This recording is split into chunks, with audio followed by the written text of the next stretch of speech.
Mga nakikinig sa atin dyan sa may bahagi ng Mega Market ng Bidsayap, magandang umaga po sa inyo, lalo na dyan sa Adorias Carinderia. Magandang umaga po sa inyo lahat dyan. Tuloy sa ating mga balita mga kabayan, balanse ang pambato ng United Bangsamoro Justice Party UBGP sa Cotabato City. Ang kay UBGP Cotabato City Executive Officer Dr. Zulkarnain Abbas mula sa iba't ibang sektor ang mga kandidato ng kanilang partido sa lungsod. Kinakatawan niya ng bawat isa mula sa alkalde, vice-alkalde hanggang sa 10 aspiring city councilors ang lahat ng sektor ng lipunan. Binigyang diin ni Dr. Abbas na mahigpit ang pagpili ng screening committee ng UBGP at hindi basta na lamang pinagdadampot ang mga ito. Mitikuloso, maingat at masusian niya ang komite sa pagpili ng kanilang pambato. Noong Sabado, nang formal nang maghain ng kandidatura sa Commission on Election of Comelec Office ang mga mamanukin ng UBGP sa syudad sa 2025 midterm election. Si incumbent Cotabato City Mayor Bruce Matabalaw pa rin ang pambato ng partido bilang alkalde, habang si former Barangay Poblacion 2 Chair Johair Madag ang sa vice-alkalde. Ang kumpletong slate ng UBGP para sa City Council ay binubuo ni na incumbent City Councilors Popoy Porminto at Elboy Midtimbang, incumbent Poblacion 1 Chairman Muhammad Mangilin, Attorney Anwar Malang, Michael Datumanong at Faiz Idzla, kasama sina incumbent Tamuntaka 2 Chairman Juvin Pangilan, Poblacion 9 Chairman Jonas Muhammad, Dato Rais Sima at Bay Salmer Candao. Libu-libong mga karesidente ng lungsod ang lumabas nung Sabado para ipakita ang kanilang suporta sa kandidatura ng UBGP. Dinagsa ng supporter ang konvoy ng partido mula People's Palace papuntang Parang Road City Plaza hanggang sa Bangsamoro Government Center upang maghain ng COC sa Comelec Office.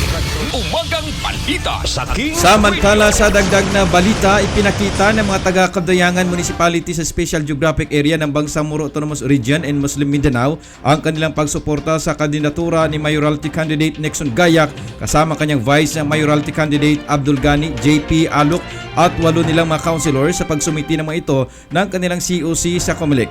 Hangad ni Gayak at Alok 10 na ng kanilang mga konsihal ang iba yung pag-unlad, kapayapaan at pagkakaisa sa kanilang bayan, kaya sumabak ang mga ito sa darating na 2025 elections. Lubos namang nagpapasalamat ang mga ito sa kanilang mga supporters na hindi inalintana ang init ng panahon, may pakita lamang ang kanilang suporta. Umagang balita sa Kings Radio.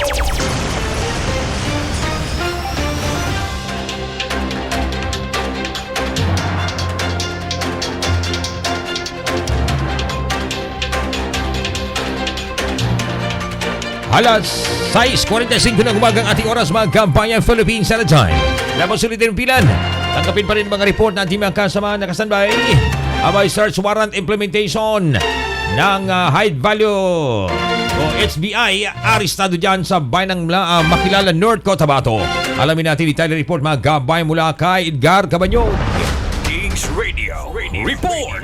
Nakaritin na sa kapsel ng Makilala Municipal Police Station ang lalaking high-value individual ng mga pulis matapos itong makuhanan ng umani druga sa implementasyon ng search warrant kahapon ng alas 6:30 ng umaga sa Purok Durian, Barangay Saging, Makilala, Cotabato. Sa kopya ng spot report mula sa PNP, kinilala ang naarestong suspek na si Alias Jan, 29 anyos, driver at residente ng nabanggit na lugar. Isinilbi ang warrant of arrest sa tinutuluyan ni Alias Jan ng pinagsanib na persa ng Makilala Municipal Police Station, Municipal Drug Enforcement Unit kasama ang 12th Authored Regional Mobile Force Battalion 12 PDEA North Cotabato at 1st Provincial Mobile Force Company. Na-recover ng mga pulis sa ginagawang paghahalugog sa tinutuluyan ng suspect ang 7 maliliit na sachet na pinaniniwalaang shabu na may standard drug price na 6,800 pesos na may bigat na higit kumulang 1 gramo. Sa ngayon ay inihahanda na ang kasong paglabag sa Section 11, Article 2 of Republic Act 9165 laban sa arestadong si Alias Jan.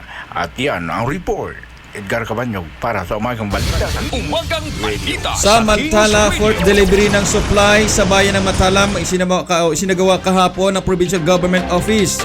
Alamin natin ang report mula kay Marcel Bayuna. Kings Radio.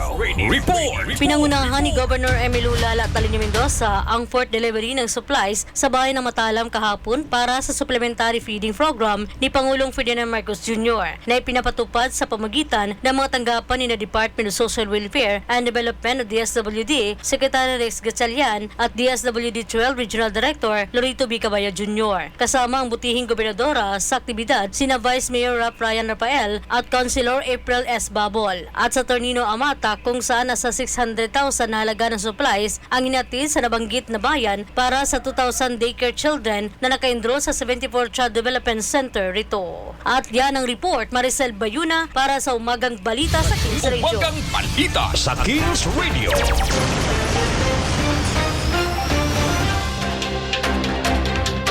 Samantala mga kabayan, Team Apple ng Bayan ng Libungan, Cotabato, nakahain na ho ng kanilang susi sa tanggapan ng Comelec kahapon. Alamin natin ang report ni Tali mga kabayan mula kay Jose Dizon Katulong.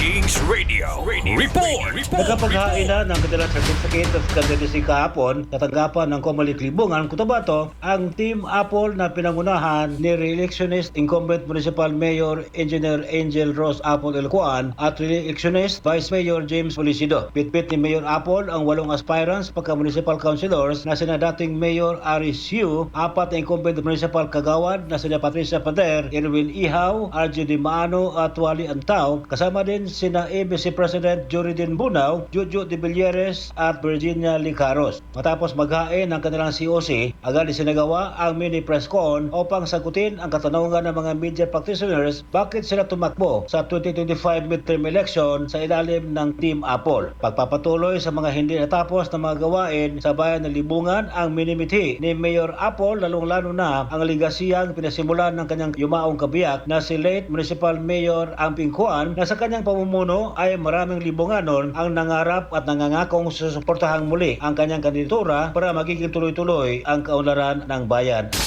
Malinaw na malinaw pa rin kung ano ang vision for Libungan. Lahat ng mga plano na sinisimulan ni Ampeng na hanggang ngayon ang iba na medyo nabitin pero nasimulan pa naman natin.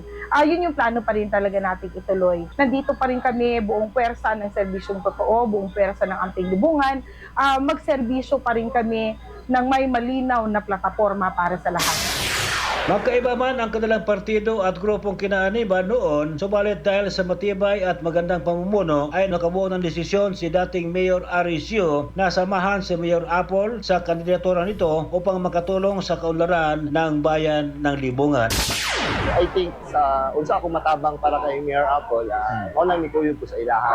So paningkamutan na mo, besides nga kalaban mi dati sa politika, dili man na siya matawag na itong nakalaban, kundi atbang lang, no? Nagpapili ra pud ko, nagpapili pud siya. So this time paningkamutan na mo nga ma-improve ug maayo ang Libungan kay mao man ay adikain sa to ang late Mayor Amping.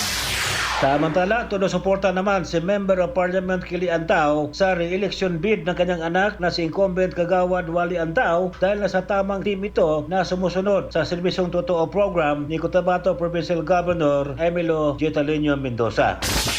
Alam po ninyo kung saan tayo nanggaling ay ating pong iniwanan ng team, ang ating pong kapamilya. Dito po ay ating anak na lalaki. Tapos doon naman sa probinsya ay si Board Member City Antao. Nagkatuwang kasama po sa ito ang team ng Serbisyong Totoo na kung saan ay ating pong pinagpatuloy na tinatangkilik ang programa ng ating mga Governor Lala Talina Mendoza, ang Serbisyong Totoo para po sa Cotabato. Sa huling araw ng filing ng Certificate of Candidacy ngayong araw, mahigpit na nanawagan si Libungan Municipal Election Officer Lyndon Gutierrez na hanggang alas 5 ng hapon na lamang ngayong araw nila ikikater ang mga isusumiteng COC na mga magpapapili alinsunod sa charter ng Commission on Election. Katong mga kandidato nga gusto pa mag-file og ilang COC, ugma na lang up to 5 PM na lang ang last day of filing of COC. After that, we will not be accepting any COC.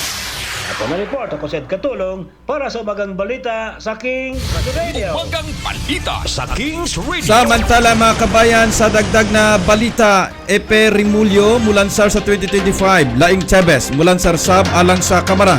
Alamin natin ang detalye sa report mula kay Dennis Baluntang sa 102.5 Kings Radio Shato Negros Oriental. Dungan nga mi-file sa ilang Certificate of Candidacy kon COC kagahapong adlaw Oktubre 7 tuig 2024, sila si Mayor Felipe Antonio Rimulyo o Janice Teves Gaston. Si Rimulyo ang kasamtangang mayor sa Dakbayan sa Dumaguete, mi-file kini alang sa iyahang kandidatura isip kongresista sa 2nd District sa Negros Oriental. Samtang si Gaston ang kinamanghuran anak ni ni kanhi Congressman Herminio Teves Sr. mi file sab sa iyang kandidatura isip Congresswoman sa 3rd District. Ang duha midagan kini obos sa Liberal Party. Nanukad na lang rin sa Kings Radio Shato Negros Oriental. Kini si Dennis Baluntang para sa Umagang Balita sa Kings Radio. Umagang balita sa Kings Radio. Oras